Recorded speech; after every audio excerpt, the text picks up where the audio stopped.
وأصحابهم أجمعين من الآن إلى يوم الدين. أما بعد فقد قال الله تبارك وتعالى في كتابه المجيد بسم الله الرحمن الرحيم قد جاءكم من الله نور وكتاب مبين. صلوات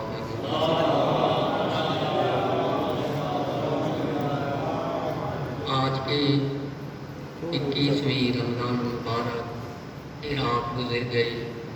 یہ صبح ہے. اس صبح میں علی علیہ السلام کے گھر گریا ہو نالہ کی فریاد بلند ہو رہی ہے. میں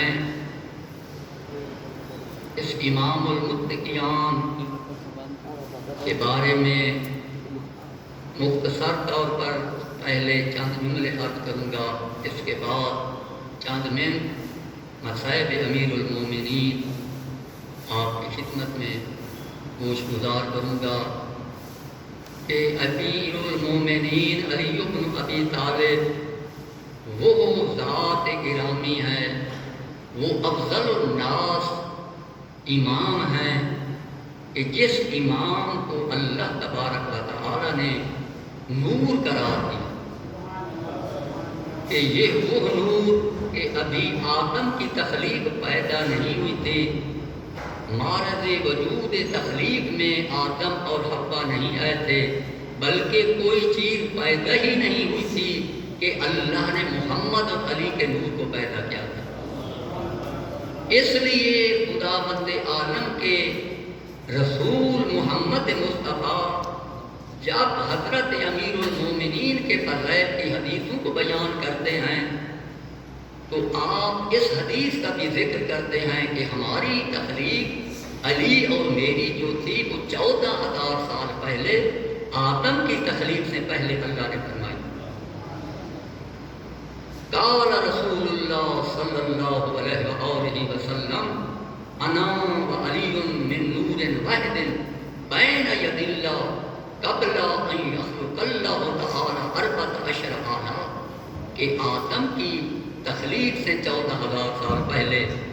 تو اس لیے کہ اللہ نے جب محمد کو نبوت عطا کی اور اس زمین پر اپنی طرف سے رسول بنا کر بھیجا تو ساتھ ہی علی بن ابی طالب کو خلافت اور جانشینی دے کر بھیجا کہ حضرت موسیٰ نے دعا مانگی تھی ہارون کے بارے میں کہ اے پروردگار عالم میری کمر کو مضبوط کر دے اور میرے بھائی ہارون کو وزارت دے اور جانشینی عطا کر. اس طرح اللہ کے نبی نے فرمایا کہ یا علی انت منی بمنزلت ہارون من موسیٰ کہ تیری منزلت میرے سامنے ایسی ہے جیسے ہارون کی منزلت موسیٰ کے سامنے تھی. اللہ نے ہارون کو وسیع موسیٰ کا قرار دیا تھا اور تجھے میرا وسیع قرار دیا ہے. تو لہذا امیر المومنین علیہ السلام کے فضائل قرآن بیان کرتا ہے یا محمد کی زبان سے یہ جاری ہے. شیخ عباس قمی آخری جملے فضائل کے عرض کروں. وہ لکھتے ہیں لو کان ریاض اقلاما پیغمبر کی حدیث کو بیان کرتے ہیں وَلَوْ كَانَ الرِّيَاضُ أَقْلَامًا وَالْبَحُورُ مِدَادًا وَالْجِنُّ حُسَابًا وَالْإِنسُ كُتَّابًا وَمَا آسُوا غَيْرَ عَلِيِّ ابْنِ أَبِي طَالِبٍ. اگر کائنات کے درخت قلمیں بن جائیں اور اس تمام عوالم کی دریا اور سمندر سیاہی میں تبدیل ہو جائیں، جنات کی قوم لکھنے لگ جائے، انسان اس کا حساب کرنے لگ جائیں تو پھر بھی علی کی فضائل کی کتاب کو جمع نہیں کر سکتا. فضل ترا او ببہر کافی نیز کہ صفا را ترمی سارے انگوشت را ترمی کنم و صفا را بشمارم. کہ اے علی تیری فضائل کی کتاب تو اتنی ہے کہ اگر وہ دنیا کائنات کا پانی انگوشت پر لگاتے ہوئے صفوں کی ورق گردانی کی جائے تو پانی تو ختم ہو سکتا ہے مگر تمہارے فضائل کی کتاب کی ورق گردانی نہیں ہو سکتی۔ یہ امیر المومنین،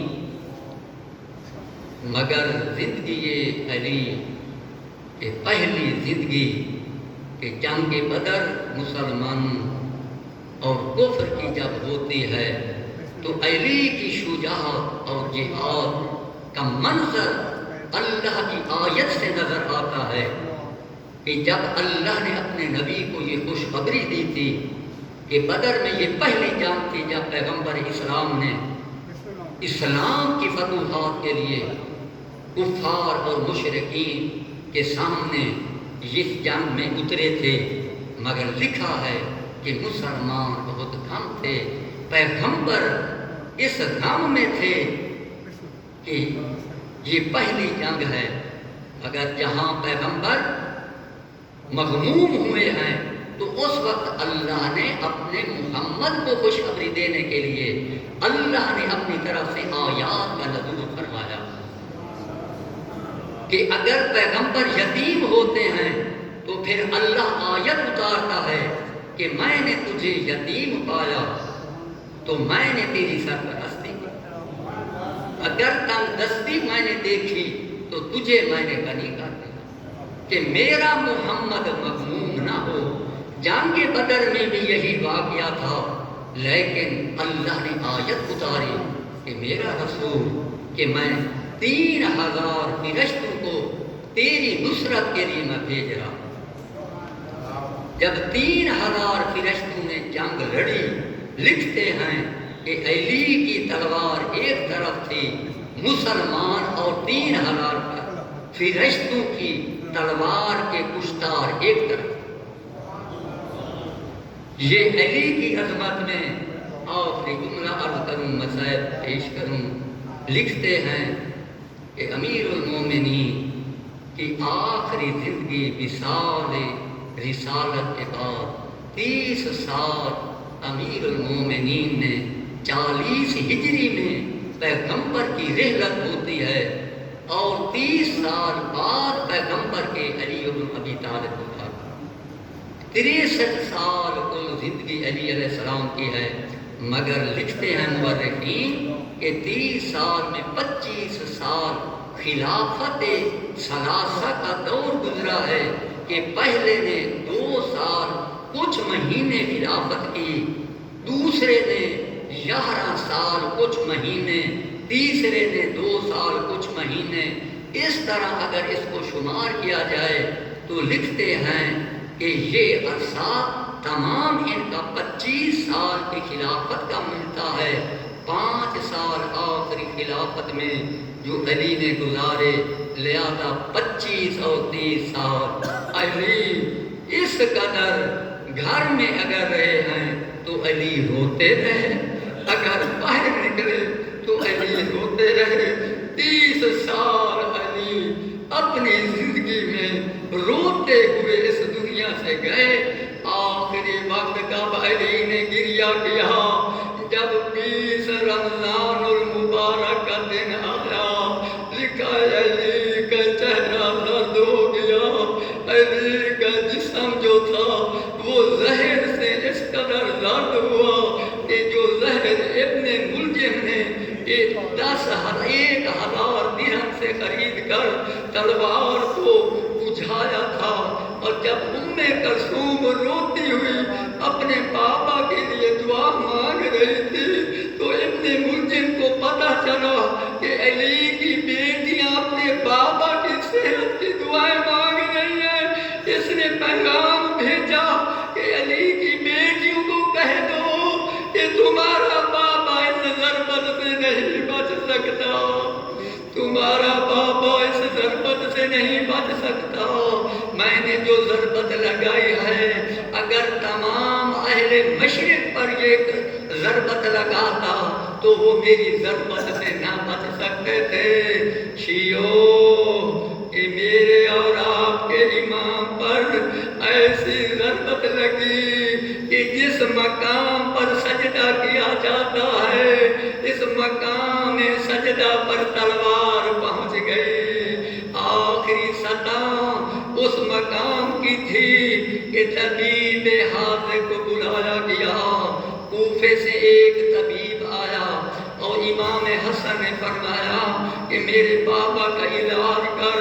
طبیب نے جب یہ زخم دیکھا تو فرماتا ہے اے علی وصیت کر دو، تم اس سے نہیں بچ سکتے. بس میرے مولا وصیت شروع کرتے ہیں. یہ وہ وصیت کا وقت کون سا تھا؟ 21ویں کی رات. یہی رات جو گزری ہے 30واں حصہ گزر گیا تھا. علی نے اپنی اولاد کو بلایا. امام حسن کھڑے ہیں، امام حسین اپنے بابا کے پاس ہیں. جناب زینب آئی ہوئی ہے، جناب ام کلثوم ہے. بیٹیوں کی طرف دیکھتے ہیں تو علی روتے ہیں، بیٹوں کی طرف دیکھتے ہیں تو علی روتے ہیں. بس ایک ہی لمحے میں علی کو غش آ گئی. امام حسن نے یہ برداشت نہ کیا کہ میرے بابا سو گئے. اچانک علی جب سوتے ہیں امام حسن کی آنکھوں سے آنسو جاری ہوئے. وہ آنسو علی کے چہرے پر آئے. علی نے آنکھوں کو کھولا، فرمایا بیٹا حسن تمہارے رونے سے ملائکہ رو رہے ہیں، صبر کرو. عزادارو یہ وصیت فرماتے ہیں بیٹا مجھے غسل دینا. بیٹا میرے جنازے کو پڑھانے کے بعد جب میرے جنازے کے بعد تم لحد میں اتارو گے ایک پردہ حائل ہوگا.